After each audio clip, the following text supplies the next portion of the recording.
sekukhona ngaphakathi enkosini abazalwane abalwayo. I just remember uPawula into ayisho wathi kuvelaphi ukulwa na, akuveli yini emalungeni enu omzimba. Sengizwile ukuthi kukhona ukuthi nokuthi ubale impawu eyivela enyameni ezenza abazalwane begcine sebelumana emabandleni. uPawula ke usethi njengoba nilumana gadani ningaqedani. Yabona Mozosukuma kunento lana eguqukile, umoya wakho uphenduka ubone ukuthi umzalwane hayi ngoba besemoyeni besukumela ukukushaya okungcwaba uphila. If now usukuma lapha umshaya ngobufakazi, what about abantu abangekho kuloyompi? Labantu laba nizobathatha nibafake kuleyo mpi. Kukhona abazoba esayidini lakho, khona bazobe esayidini lakhe. For example, uma impi kweyamfundisi noma umkhokheli, kunabantu who have been gathered by lo mzalwane lo umkhokheli alwa naye. Labantu laba umkhokheli ekwazi ukushaya lo obala, bayabuka ukuthi shuthi nathi kuzokwenziwa nje kuthina.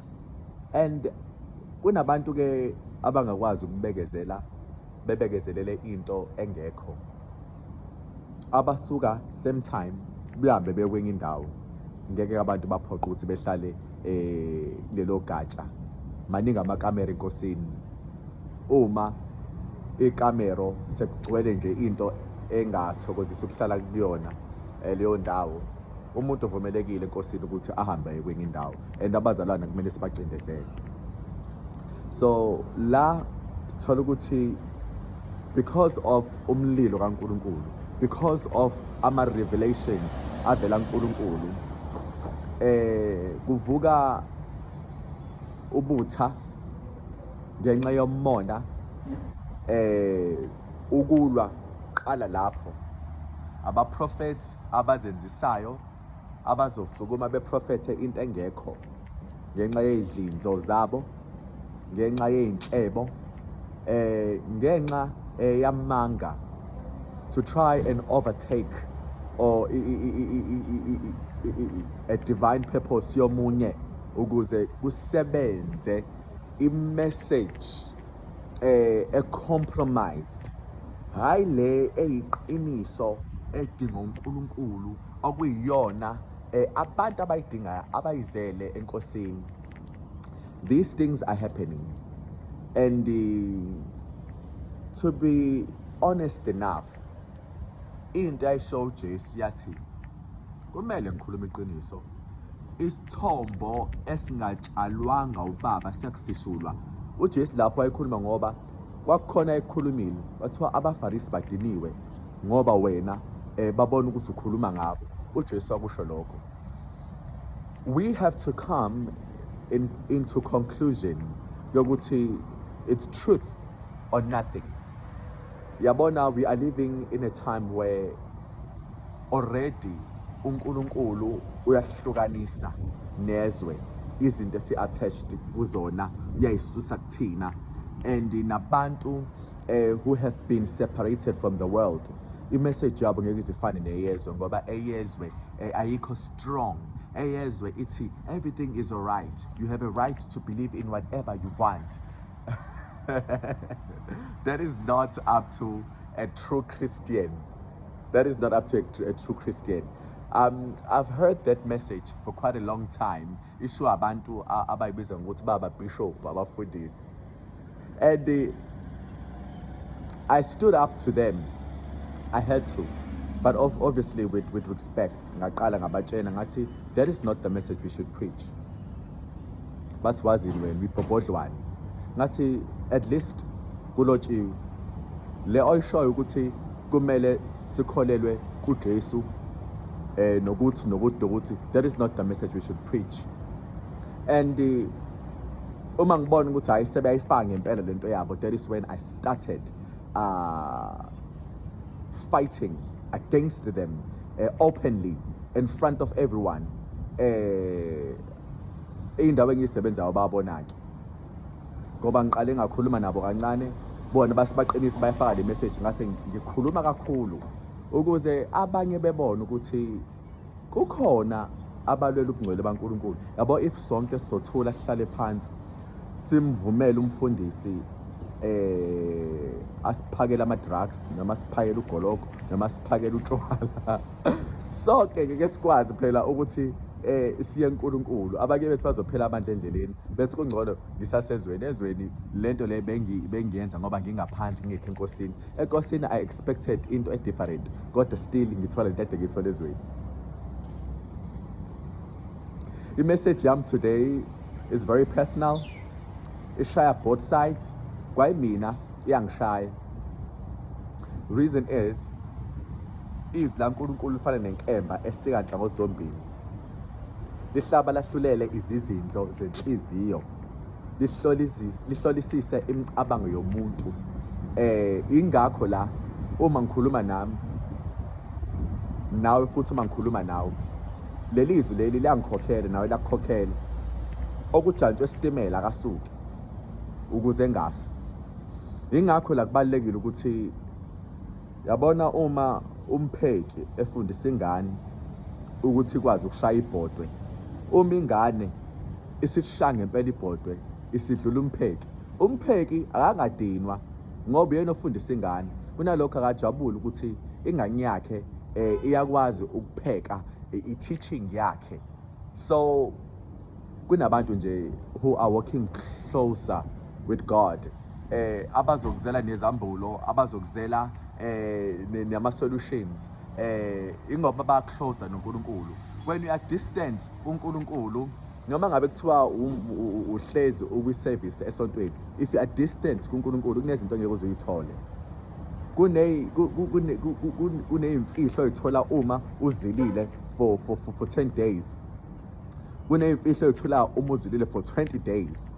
Kuneyimfihlo oyithola uma uzilile for 30 days. Kuneyimfihlo oyitholayo uma uzilile for 40 days. Uma ke uzila constantly, ulibele uzila, ungapheli ithuba ulibele uzila, kuningi okwakhekayo ngaphakathi kuwena okuyikhwepha ngale nkathi bethi bakubamba bethi hayi ngeke lo usekhulile, hayi usemdala. Mebesho njalo baqonda ukuthi ubusathane babo, ububi babo is not a match to your light. It's because umoya ongcwele usekekhavile and wena uba immune ey'ntweni abazenzayo. But that only happens when umakoti lo ohamba kuyena acknowledge ukuthi okaNkulunkulu, uba familiar kuwena la. Ibandla lithathe ezomakoti, don't take it as umkhwenyana. Aningizwanga kahle. Ibandla lithathe ezomakoti, ungathathi as umkhwenyana. Alikakopheleli, which is why limdinga uJesu. uJesu ke uyena who is separating amakhoba namabele, so that izokwazi ukuthi along the way amadodana akakhule. Uma umakoti esiwakhulisile amadodana, uNkulunkulu awathatha eyowasebenzisa ezweni, eyolanda abafowabo nodadewabo.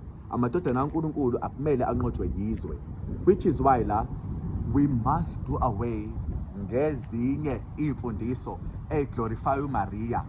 We are not glorifying abantu besifazane la enkosini. Abantu besifazane nje abantu besifazane and that's it. Kanjalo nabantu besilisa and that's it.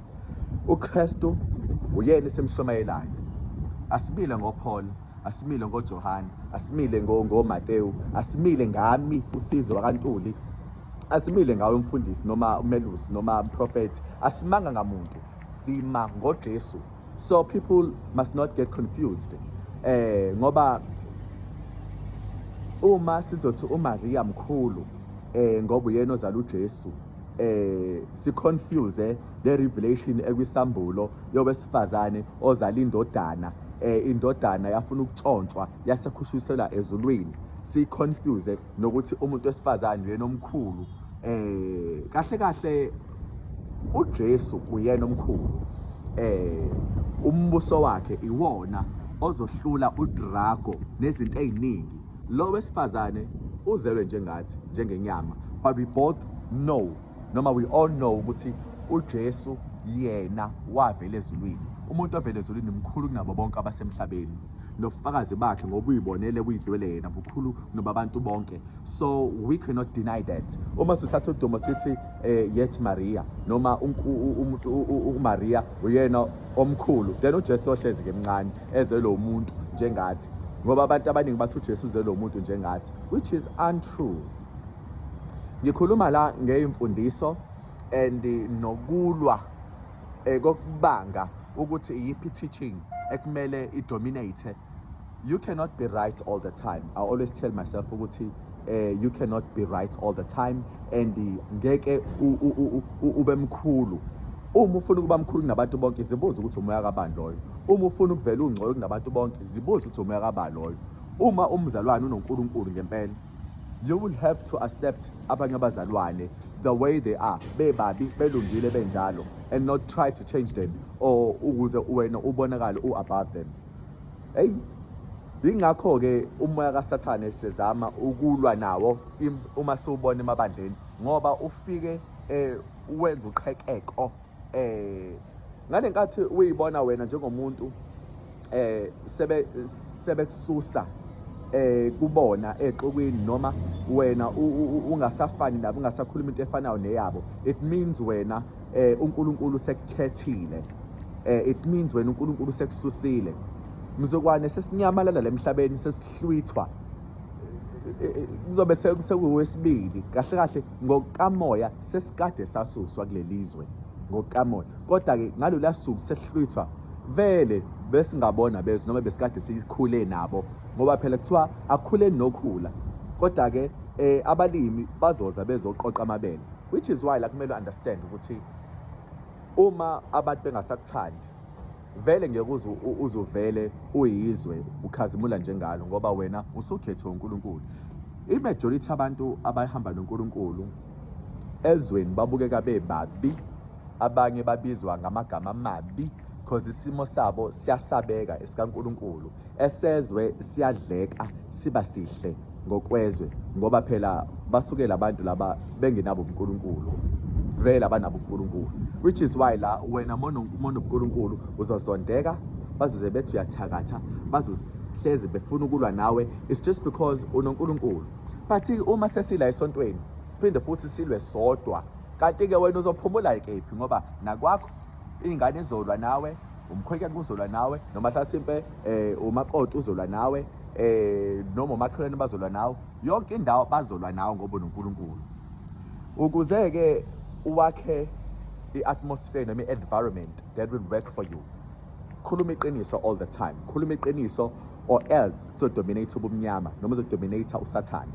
That is why you must stand in truth. Noma ingane zakho, noma abazali bakho, noma omakhelwane bakho, noma ama-colleagues esethi stand in truth, ukuze the atmosphere ozoyikhomanda will also work for you. Uma uthula uzo-overpower ubumnyama, and ngeke uzobe nawo amandla once kwaba khona ubumnyama. Bazoku-undermine i-authority yakho, bazokucindezela. Enkosini ke asinikezane ithuba, samkelane, singafuni ukuphakama sibe bakhulu sonke, ngoba ayekho umuntu ozokulalela. Kwayi mina nje ngizikulalele uma ufuna uyiveza umkhulu kumina. Ngifuna ungibone ukuthi nguwusizwe, nami ukuze ngikubone ukuthi uso and so. Mase sanikezana ithuba ukuze sizokwazi ukuhambisana, ngoba sobabili sinoNkulunkulu. Glory to God.